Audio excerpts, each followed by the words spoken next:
Hey everybody, welcome back to another video. Today we got a lot to talk about. I'm going to start us off with what's happening down by Robotyne in the area we talked about yesterday. There have been unconfirmed reports that Ukraine has entered the settlement of Novopokrovka. This settlement is the next in the line on the highway down to Tokmak, which is the main supply hub in the whole region. This is the city that the Ukrainians are trying to capture down here. There was actually a report that the Ukrainians had completely captured this city, but there was only one and it was pretty unconfirmed, so I'd likely say that this isn't true. And if there's conflicting reports saying that Ukraine has taken control of and just entered the city, it likely just means that the more optimistic one isn't true.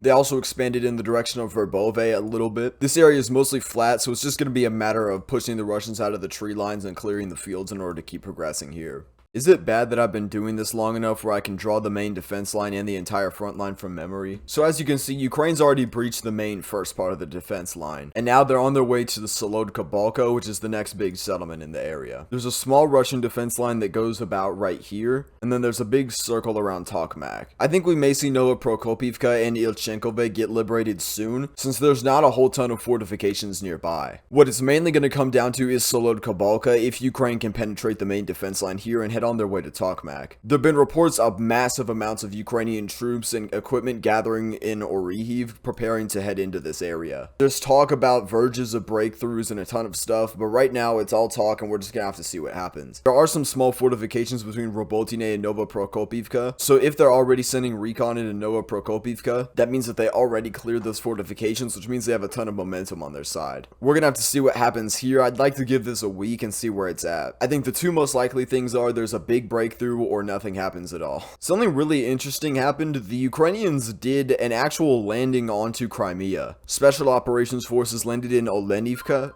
What the fuck was that, bro? Oh, that was a reminder on my phone telling me to be financially responsible. They weren't trying to establish a bridgehead or anything, but they landed in here and eliminated the Russians and the equipment that was inside of here. What equipment was destroyed isn't publicly known yet, but all we know is the Ukrainians were able to escape with no casualties and get back to the mainland. They were doing mock assaults and a couple drones to some of the areas, and it was likely to make sure that this area would be safe for some kind of raid. The final thing I want to talk about is that there was a big fight outside of Zaporizhzhia north of Bakhmut. It seems like the Ukrainians were able to gain positions west of the settlement, and that's really it. I'm not sure if there's going to be a follow-up or more movement up here, but that's it. Alright, I'll see you guys later.